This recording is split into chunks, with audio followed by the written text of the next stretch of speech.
Hello and welcome to Khandelkar academy. इस lecture में हम मध्य प्रदेश में वन डिस्कस करेंगे। फ्रेंड्स, जैसा कि आप जानते हैं कि एमपीपीएससी की यूनिट वन है, जो इतिहास साहित्य और संस्कृति वाला जो टॉपिक है, वो यूनिट 1 हमने सारी कंप्लीट करा चुके हैं। अब हम यूनिट 3 चालू कर रहे हैं, जो मध्य प्रदेश का भूगोल होगा। तो मध्य प्रदेश के भूगोल से रिलेटेड जो जो टॉपिक सिलेबस में लिख रखे हैं वो सारे हम डिस्कस करेंगे टॉपिक वाइज। तो यहाँ लेक्चर में हम मध्य प्रदेश में वन को डिस्कस करते हैं। तो आपको हमारे इस चैनल को सब्सक्राइब कर लेना है और चैनल की प्लेलिस्ट में जाके भी देखना है। हमने एमपीपीएससी की बहुत सी यूनिट कंप्लीट करा चुके हैं। तो आइए शुरू करते हैं, ज़्यादा देरी ना करते हुए। चैनल को सब्सक्राइब और बेल आइकन को प्रेस करना बिल्कुल ना भूलें, जब भी तो आपको नोटिफिकेशन मिलेगा। तो बात करेंगे हम मध्य प्रदेश में वन की। तो वन फॉरेस्ट या वन आप क्या होता है जानते हैं। बात करेंगे काम की। तो मध्य प्रदेश में वन, तो देखिए फ्रेंड्स, सबसे पहले क्या हुआ था, 4 अप्रैल 2005 को मध्य प्रदेश की नई वन नीति की घोषणा की गई थी। जबकि मध्य प्रदेश में या भारत की पहली वन नीति 1952 में आई थी। यह इंपॉर्टेंट तारीख है। मध्य प्रदेश की पहली वन नीति 1952 में आई थी। वर्तमान में 4 अप्रैल 2005 की वन नीति लागू है। तो क्वेश्चन कैसे ही बन सकता है, आपको याद रखना है। वन नीति क्या होती है फ्रेंड्स? वन नीति का मुख्य उद्देश्य पर्यावरण एवं पारिस्थितिक संतुलन की स्थिरता और रखरखाव सुनिश्चित करना होता है। तो पर्यावरण का पारिस्थितिक संतुलन पर स्थिरता और रखरखाव सुनिश्चित करना, ये नीति बनाई जाती है वन से रिलेटेड। तो समझ में आ गया आपको? क्या क्वेश्चन समझ में आया कि मध्य प्रदेश की पहली वन नीति 1952 में आई थी। वर्तमान में 4 अप्रैल 2005 की वन नीति लागू है। नेक्स्ट फैक्ट डिस्कस करेंगे। राष्ट्रीय कृषि आयोग की रिपोर्ट के अनुसार, रिपोर्ट के आधार पर मध्य प्रदेश राज्य वन विकास निगम लिमिटेड की स्थापना हुई थी 24 अप्रैल 1975 को। तो जहां भी वन वाले फॉरेस्ट वाले थाने होते हैं वहां बोर्ड लगा रहता है, आपने देखेंगे वन विकास निगम, है ना। तो ये वन विकास निगम की स्थापना हुई थी कब?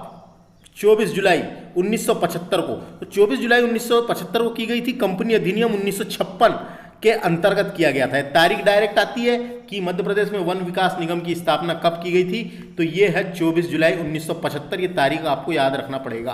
बात करेंगे, मध्य प्रदेश भारत का सर्वाधिक वनाच्छादित राज्य है। वनाच्छादित का मतलब क्या होता है कि जहां पेड़ पौधे झाड़ियां अपने आप उग जाती है, अपने आप उगते रहती हैं, अपने आप उग जाती है। तो मध्य प्रदेश भारत का ऐसा राज्य है। भारत में जितने भी राज्य हैं, जितने भी राज्य में से मध्य प्रदेश भारत का ऐसा राज्य है, सर्वाधिक वनाच्छादित वाला राज्य है। डायरेक्ट पूछा जाएगा सर्वाधिक वन किस राज्य में है, तो मध्य प्रदेश में है। याद रखना है आपको। सबसे ज्यादा जंगल आपको मध्य प्रदेश में मिलेंगे।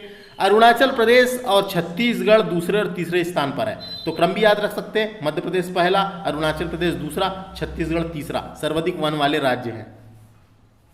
वर्ष 2019 में मध्य प्रदेश में 29 जिलों में 925 वन ग्राम है। तो कितने वन ग्राम है? 925। तो ये याद रखना है, इंपॉर्टेंट है। 29 जिलों में देखा गया है तो 925 वन ग्राम है। देश में वन क्षेत्र में, देखिए, देश में वन क्षेत्र में मध्य प्रदेश वन क्षेत्र का 10.66% है। तो पूरे देश का जो वन क्षेत्रफल है, क्षेत्र है, उसमें सिर्फ मध्य प्रदेश का निकाला जाए तो मध्य प्रदेश में इतने प्रतिशत वन है। तो समझ में आ गया ये आपको? नहीं आया? आ गया। देश में वन क्षेत्र में मध्य प्रदेश के वन क्षेत्र का प्रतिशत कितना है? 10.66। तो ये डायरेक्ट क्वेश्चन आ सकता है। 10.66 याद रखना है। बात करेंगे, मध्य प्रदेश में प्रति व्यक्ति वन 0.12 वर्ग किलोमीटर, जबकि राष्ट्रीय स्तर पर 0.07 किलोमीटर है। प्रतिशत है, 0.07% है। तो ये भी बन सकते हैं क्वेश्चन ऐसे, याद रखना है। मध्य प्रदेश में प्रति व्यक्ति वन क्षेत्र 0.12 वर्ग किलोमीटर, जबकि राष्ट्रीय स्तर पर 0.07% है। देखिए, तो ये समझ में आया आपको। जबकि आपको मैं जानकारी के लिए बता दूं, राष्ट्रीय वन नीति, एक और बार वन नीति आई थी फ्रेंड्स। ये राष्ट्रीय वन नीति से एक क्वेश्चन आया। एक और बार एक वन नीति आई थी, राष्ट्रीय वन नीति 1988 में एक वन नीति आई थी।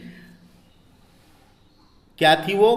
कि राष्ट्रीय वन नीति 1988 के अनुसार कुल भूभाग का 1/3 भाग पर वन अनिवार्य है। तो 1/3 जितना भी भूभाग रहता है उसके 1/3 भाग पर वन आवश्यक है। यह बात कही गई थी, तो ये क्वेश्चन पूछा जाता है। राष्ट्रीय वन नीति 1988 के अनुसार कुल भूभाग का 1/3 भाग पर वन अनिवार्य है। जब पर्यावरण का संतुलन और स्थिरता बनी रहती है। कहाँ पे पहुंचे थे आप? देखिए बात करेंगे खंडवा, जबलपुर एवं रीवा। 3 सबसे बड़े वन व्रत है। तो वन व्रत होता है तो 3 सबसे बड़े वन व्रत है। तो क्वेश्चन आ सकता है सबसे बड़ा वन व्रत कौन सा है? खंडवा। दूसरे नंबर पे जबलपुर, तीसरे करिए।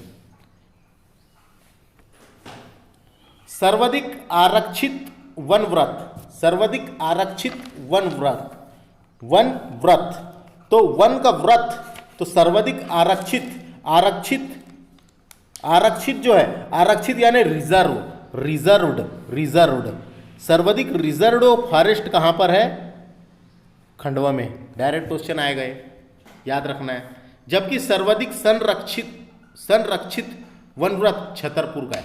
तो ऐसे क्वेश्चन बन जाते हैं। संरक्षित यानी प्रोटेक्टेड, प्रोटेक्टेड फॉरेस्ट।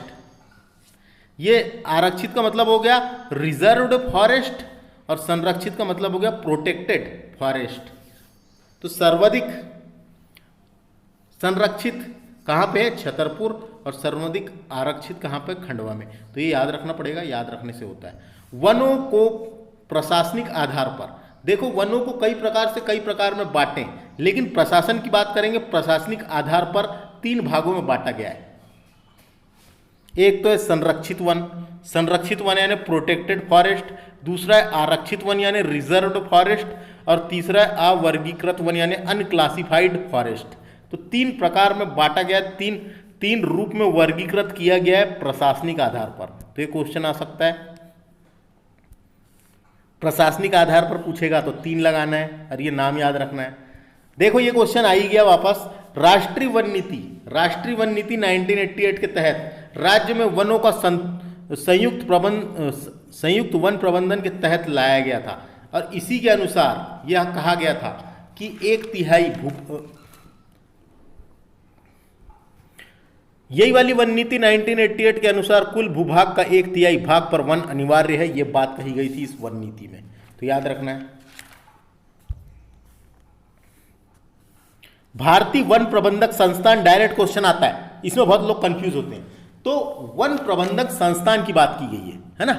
भारतीय वन प्रबंधक संस्थान IIFM, इसको ऐसा बोलते हैं IIFM, यानी Indian institute of forest management, Indian institute of forest management.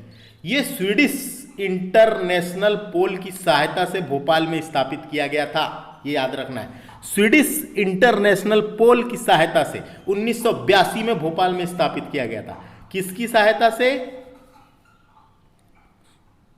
Swedish, जो स्वीडन है, स्वीडिश इंटरनेशनल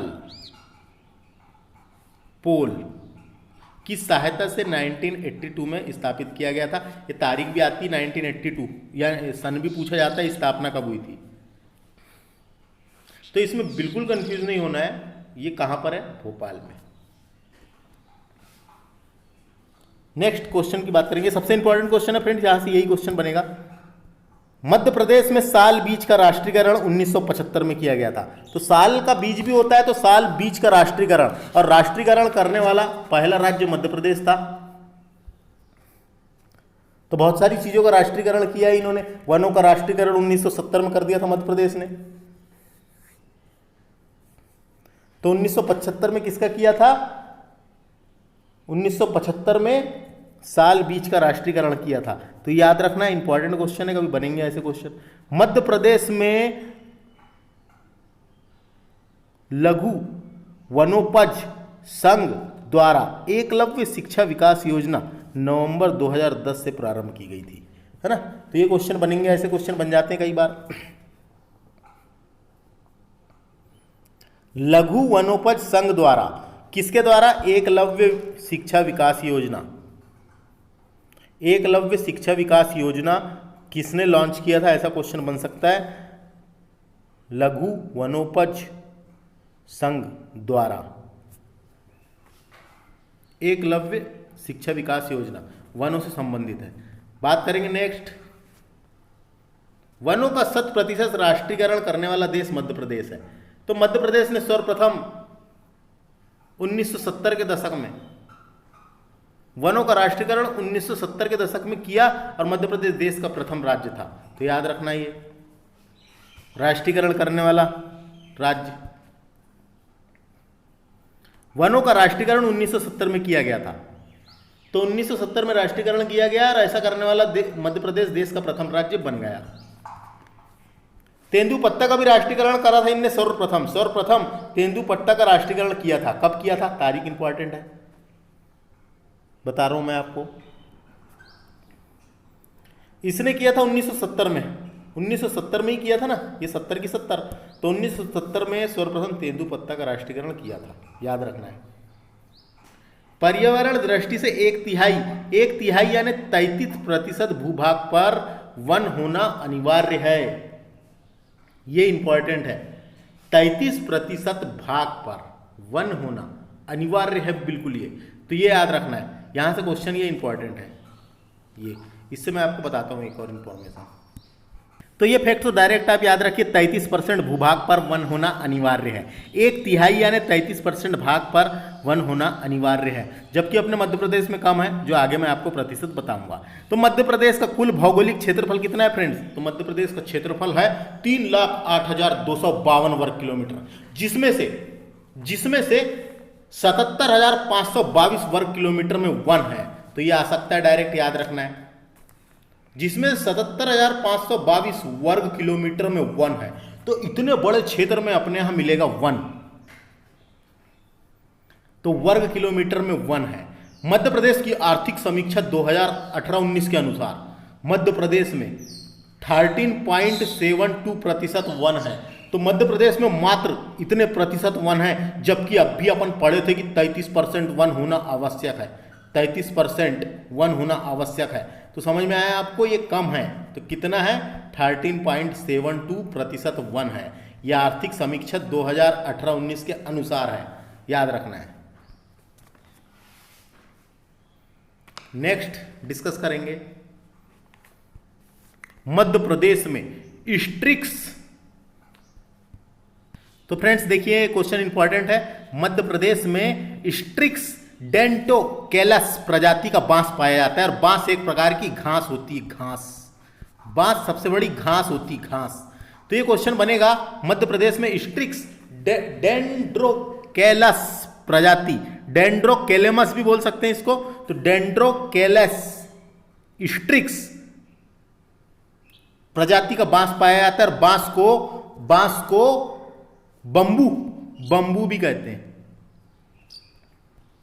बांस को बंबू भी कहते हैं। और मध्य प्रदेश में सर्वाधिक बांस होता है बालाघाट जिले में। बालाघाट जिले को बांस जिला भी कहते हैं, ये याद रखना है। और ये जो प्रजाति का बांस है यहीं पाया जाता है बालाघाट में। तो ये क्वेश्चन बनेगा, याद रखना है। समझ आ गया फ्रेंड्स, बांस जिला कहते हैं। और देखो, बांस से बात करेंगे बांस की, तो बांस मध्य प्रदेश में, बांस देश में सर्वाधिक बांस मध्य प्रदेश में ही होता है फ्रेंड्स। बांस जो है अपने भारत में सबसे ज़्यादा मध्य प्रदेश में ही होता है। और मध्य प्रदेश के भी दक्षिण पूर्वी भाग में होता है। जो दक्षिण पूर्वी वाला भाग है, सतपुड़ा का जंगल वाला, तो बालाघाट, सिवनी, छिंदवाड़ा, इधर ही होता है बांस। और बांस कौन सी प्रजाति का, याद रखना है। और बांस एक प्रकार की सबसे बड़ी घास है। प्रथम बांस का सरकारी शोरूम इंदौर में स्थापित है। एक सरकारी शोरूम है इंदौर में, और बालाघाट में होता है सबसे ज़्यादा। बात करेंगे नेक्स्ट क्वेश्चन की। Indian institute of forest management Bhopal में है, जिसकी स्थापना 1982 में की गई थी, है ना। तो यही तो है अभी जिसके बारे में अपन पढ़े थे, भारतीय वन प्रबंधक संस्थान। भारतीय वन प्रबंधक संस्थान यही तो है, इंग्लिश नाम है इसका ये, और एक हिंदी नाम है। तो कंफ्यूज नहीं होना है बिल्कुल, जैसा भी क्वेश्चन आया कभी भी। भारतीय वन प्रबंधक संस्थान, Indian institute of forest management, मैंने बताया था जब स्वीडिश इंटरनेशनल पोल की सहायता से स्थापित किया गया था भोपाल में। देखिए नेक्स्ट क्वेश्चन, वन अनुसंधान संस्थान। एक भारत का भारतीय वन अनुसंधान संस्थान है, जिसका मुख्यालय हेडक्वार्टर रखा गया है देहरादून में। देहरादून में, उत्तराखंड की राजधानी देहरादून में, उत्तराखंड की राजधानी देहरादून में रखा गया है, लेकिन उसका क्षेत्रीय कार्यालय जबलपुर में स्थापित है। ये डायरेक्ट क्वेश्चन आता है, तो इसको तो आपको याद रखना ही रखना है। और ये इसकी स्थापना हुई थी 1988 में। भारतीय वन अनुसंधान संस्थान देहरादून में है, जिसका क्षेत्रीय कार्यालय जबलपुर में है।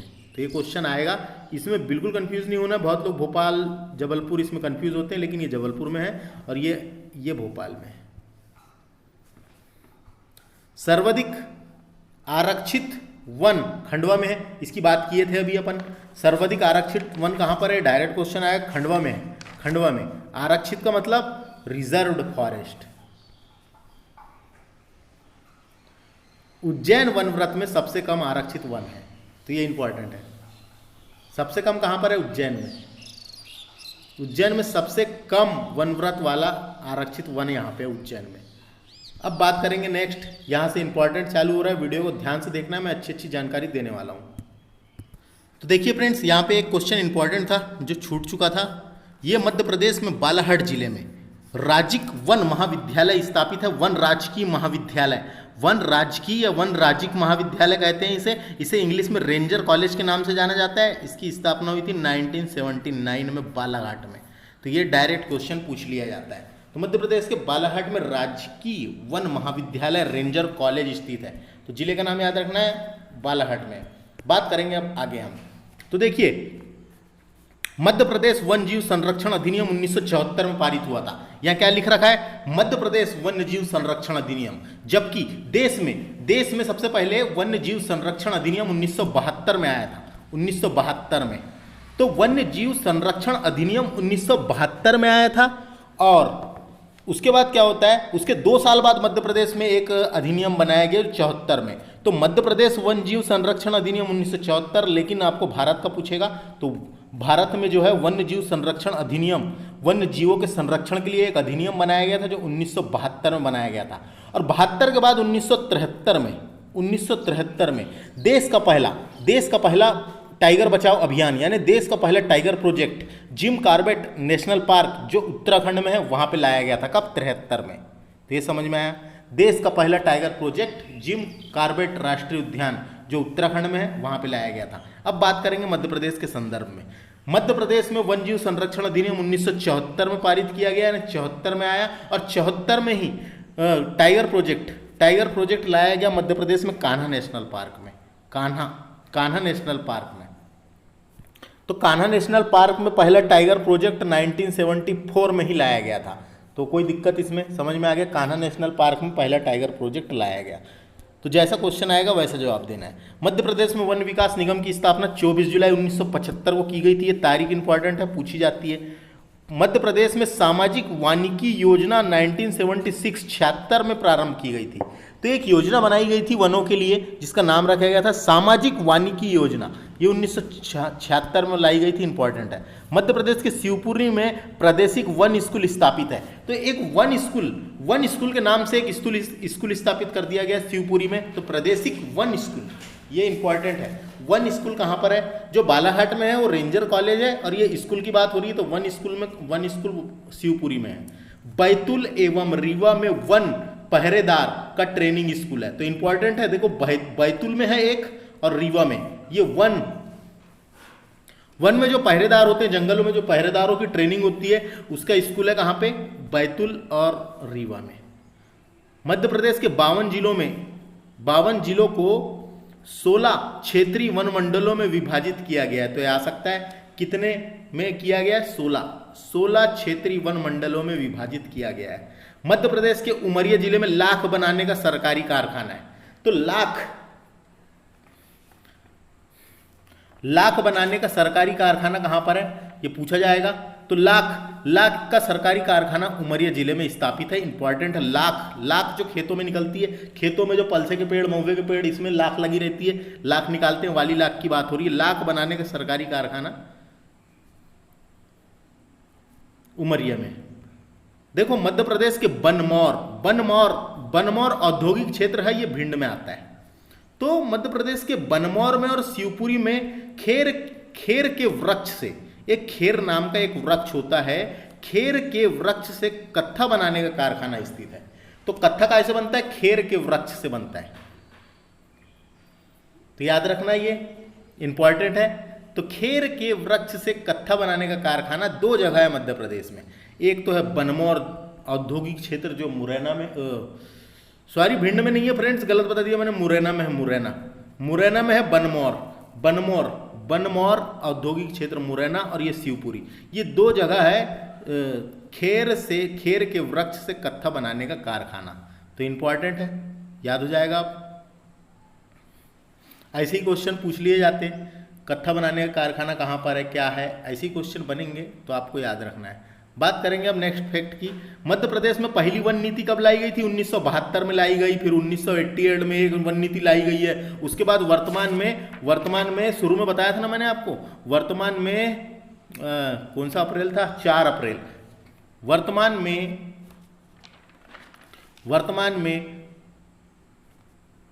4 अप्रैल 2005 की वन नीति लागू है। पहली वन नीति कब आई गई थी? 72 में, सॉरी 52 में है, 52। और 4 अप्रैल 2005 की वन नीति, जो नई वन नीति है, वो वर्तमान में लागू है, इसे याद रखें। जबलपुर जिले को आम जिला घोषित किया गया है। जो अपना मध्य प्रदेश का जबलपुर जिला है, उस जिले को आम जिला घोषित किया गया है। अब ये सरकार ने घोषित करी है, अब क्यों करी है? तो आम ज़्यादा होते रहे होंगे इसी कारण, है ना। तो आप बोल सकते हैं आम ज़्यादा होने के कारण।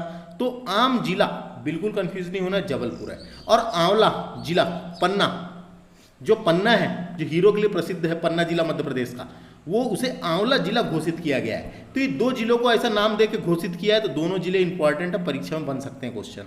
सर्वाधिक वन क्षेत्र वाला जिला बालाघाट है, मैंने आपको जानकारी के लिए बताया था शुरू में। भारत में सर्वाधिक वन कहाँ पर है? मध्य प्रदेश में। और मध्य प्रदेश में भी सर्वाधिक वन कहाँ पर है? तो बालाघाट जिले में। इतने वर्ग किलोमीटर में तो 4,978 वर्ग किलोमीटर में बालाघाट जिले में वन है। तो इसको याद रखना है फ्रेंड्स, आ सकता है। नेक्स्ट क्वेश्चन की बात करते हैं।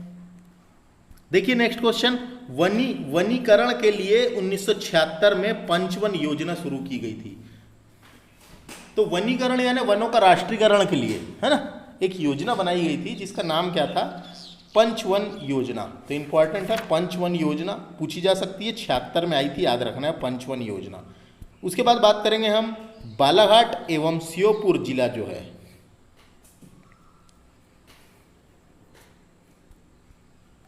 तो बालाघाट और श्योपुर जिले के आधे से अधिक भूमि पर वन है। तो जितनी भूमि है उतनी भूमि से आधे से अधिक क्षेत्र पर वन है।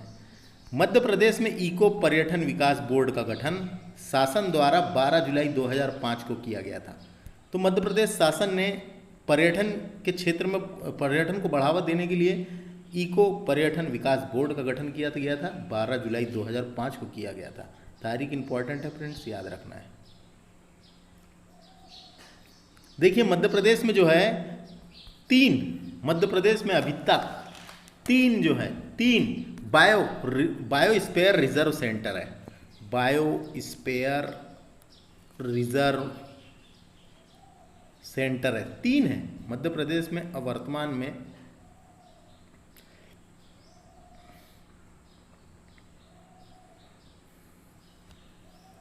तीन जैव आरक्षित क्षेत्र है, यानी उसको जैव मंडल रिजर्व बोलेंगे, हिंदी में बोलते हैं जैव मंडल रिजर्व। कितने? 3 है। तो तीनों को याद रखना है। देखो सबसे पहले बनाया गया था 3 में, पहला है पचमढ़ी, ये आता है पेपर में, पंचमढ़ी। कब? 3 मार्च 99 को शामिल हुआ था पचमढ़ी।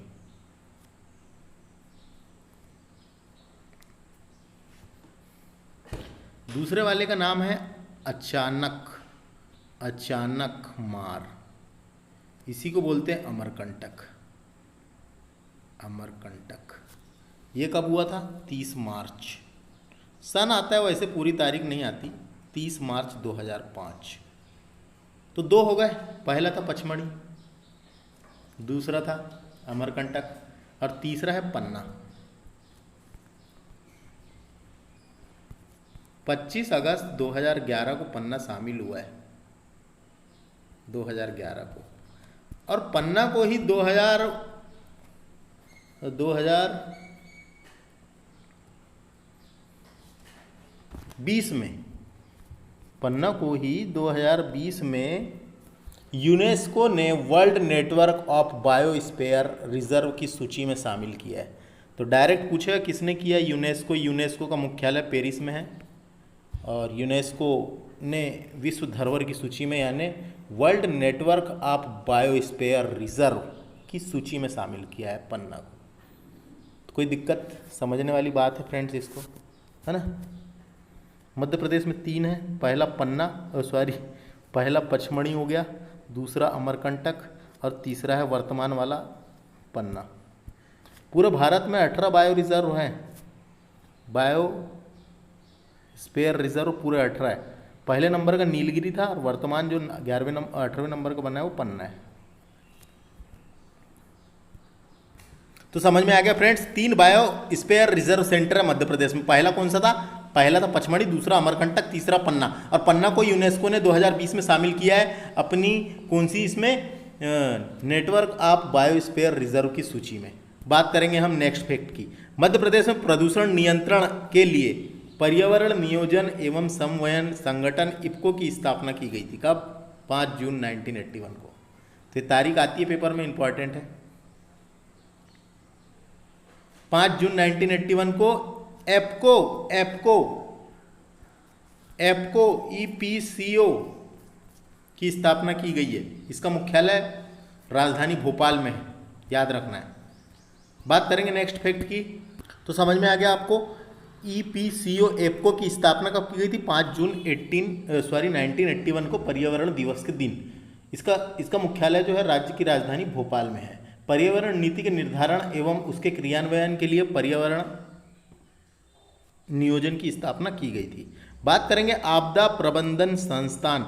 आपदाओं से निपटने के लिए मध्य प्रदेश के भोपाल में 19 नवंबर यानी इंदिरा गांधी के जन्म दिवस पर 19 नवंबर 1987 में इसकी स्थापना की गई है, याद रखना है। भारतीय आपदा प्रबंधक संस्थान भोपाल में है। ये स्थापना की तारीख आती है फ्रेंड्स पेपर में, तो इसको इग्नोर नहीं करना है। 1987 भोपाल में है। मध्य प्रदेश प्रदूषण नियंत्रण बोर्ड की स्थापना भोपाल में की गई थी। क्यों की गई थी, तो प्रदूषण के नियंत्रण करने के लिए, प्रदूषण के प्रति जागरूकता फैलाने के लिए इसकी स्थापना की गई थी, इंपॉर्टेंट है। मध्य प्रदेश की झील संरक्षण प्राधिकरण की स्थापना 2004 में की गई थी। और जो भोपाल की बड़ी झील है, जो राजा भोज ताल है, उसको 2002 में उसमें शामिल किया गया है। काय में, नम भूमि आर्द्र भूमि के संरक्षण में भी उसे शामिल किया गया है। तो ये भी इंपॉर्टेंट है, कभी क्वेश्चन बन सकता है। 2002 में शामिल किया गया, अर्ध भूमि की सूची में शामिल किया गया है भोपाल की बड़ी झील को। बात करेंगे हम जलवायु के आधार पर वन 3 प्रकार। तो देखिए, जलवायु के आधार पर वनों को 3 प्रकार में बांटा गया है। 3 प्रकार कौन से हैं, तो उष्ण कटिबंधीय शुष्क पर्णपाती वन, ये 25 से 75 सेंटीमीटर वर्षा वाले स्थान पर होते हैं। तो कैसे वन होते हैं ये, तो उष्ण कटिबंधीय शुष्क पर्णपाती वन राज्य के उन क्षेत्र में पाए जाते हैं जहां औसत वर्षा 25 से 75 सेंटीमीटर होती है। उष्ण कटिबंधीय पर्णपाती वन, ये पर्णपाती वन जो है 50 से 100 सेंटीमीटर वाले क्षेत्र में पाए जाते हैं जहाँ इतनी सेंटीमीटर वर्षा होती है। और उष्ण कटिबंधीय अर्ध पर्णपाती वन ये 100 से 150 सेंटीमीटर वाले क्षेत्र में पाए जाते हैं। तो फ्रेंड्स, इसके बारे में हम डिटेल में डिस्क्राइब करेंगे जब वनों का वर्गीकरण पढ़ेंगे। बात करेंगे अब आगे। देखिए, कुछ फैक्ट के रूप में क्वेश्चन लिख रखे हैं, यहाँ से डायरेक्ट क्वेश्चन बनते हैं। तो भारतीय वन प्रबंधक संस्थान कहाँ पर है, डायरेक्ट क्वेश्चन आएगा, ये भोपाल में है। इसके पहले भी हमने इसको डिस्कस किए हैं, ये क्वेश्चन बनते रहता है, इसलिए बार बार लिख रखा है। तो भारतीय वन प्रबंध संस्थान, Indian institute for forest management, ये भोपाल में है। स्थापना भी आती है इसकी, मैंने बताया था, तो याद रखना है आपको। ये देखिए, भारतीय वन अनुसंधान संस्थान देहरादून में है। भारतीय वन अनुसंधान संस्थान देहरादून में, उसका एक क्षेत्रीय कार्यालय जबलपुर में स्थापित किया गया है, तो जबलपुर वाला याद रखना है। तो भारतीय वन अनुसंधान संस्थान जो देहरादून में, उसका एक क्षेत्रीय कार्यालय जबलपुर में स्थापित किया गया है। वन राज्यिक महाविद्यालय, ये बालाघाट में है, 1979 में हुई थी स्थापना। और वन राज्यिक महाविद्यालय, इसे रेंजर कॉलेज के नाम से जाना जाता है, ये बालाघाट जिले में है, ये भी पूछा जाता है। वन प्रबंधक शिक्षा केंद्र बैतूल, कंफ्यूज नहीं होना है, बालाघाट बैतूल में वन प्रबंधन शिक्षा केंद्र कहाँ पर है? बैतूल में है। संजीवनी संस्थान इंपॉर्टेंट है, ये भोपाल में है। संजीवनी संस्थान शोध संस्थान बना दिया गया है संजीवनी से रिलेटेड, तो संजीवनी संस्थान है भोपाल में। फॉरेस्ट गार्ड रेंजर स्कूल ये बैतूल, शिवपुरी, अमरकंटक, रीवा और लखनदौन में है। तो ये फॉरेस्ट गार्ड रेंजर स्कूल ये बैतूल, शिवपुरी, अमरकंटक, रीवा और लखनदौन में है, इंपॉर्टेंट है। उसके बाद देखिए प्रादेशिक वन स्कूल, तो वन स्कूल स्थापित किए गए हैं प्रदेश में, तो प्रादेशिक वन स्कूल ये बैतूल में भी है, शिवपुरी में भी है, अमरकंटक, गोविंदपुर और झाबुआ, इतनी जगह देखने को मिले हैं। इतनी जगह है मध्य प्रदेश वन स्कूल, बैतूल, शिवपुरी, अमरकंटक, गोविंदपुर और झाबुआ। तो फ्रेंड्स इसमें हम मध्य प्रदेश में वन डिस्कस किए, सब ये इंपॉर्टेंट क्वेश्चन है, एक आध क्वेश्चन वन से पूछे ही जाएंगे क्योंकि सिलेबस में ही वन से रिलेटेड क्वेश्चन पूछे जाएंगे, ऐसे लिख रखा है मध्य प्रदेश में वन पूछे जाएंगे। और इसके बाद हम डिस्कस करते हैं आगे वनों का वर्गीकरण। देखिए अब आगे डिस्कस करते हैं मध्य प्रदेश में वनों का वर्गीकरण, क्लासिफिकेशन ऑफ फॉरेस्ट इन मध्य प्रदेश देखेंगे। इसमें वर्गीकरण के बारे में समझेंगे।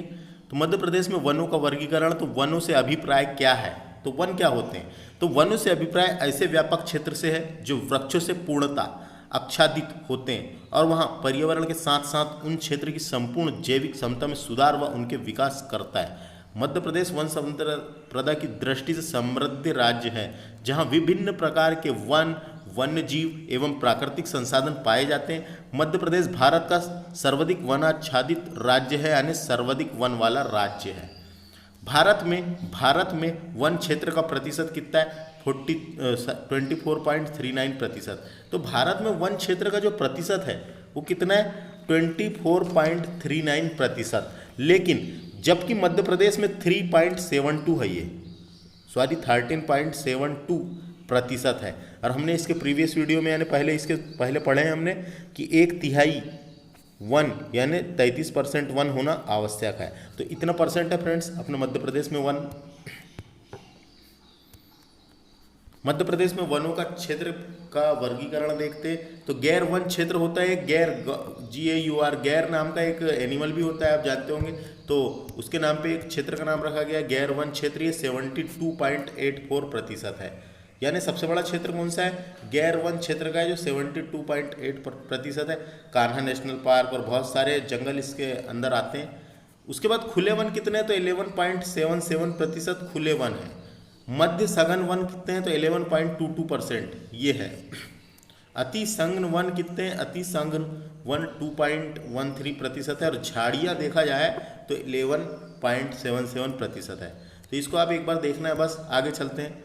तो देखिए मध्य प्रदेश में वनों का वर्गीकरण देखेंगे तो मध्य प्रदेश में प्रमुख रूप से उष्ण कटिबंधीय वन पाए जाते हैं। ये डायरेक्ट क्वेश्चन आएगा, मध्य प्रदेश में कैसे वन पाए जाते हैं? तो उष्ण कटिबंधीय वन पाए जाते हैं। और उष्ण कटिबंधीय क्षेत्र के बारे में आपने ज्योग्राफी में पढ़ा होगा, ऐसा क्षेत्र होता है जो भूमध्य रेखा के दोनों ओर होता है, 0 से लेके 30 डिग्री तक, तो वो उष्णकटिबंधीय क्षेत्र कहलाता है। तो यहाँ पे मध्य प्रदेश में उष्णकटिबंधीय वन पाए जाते हैं। और मध्य प्रदेश में उष्णकटिबंधीय वन अनुसंधान संस्थान ये जबलपुर में है।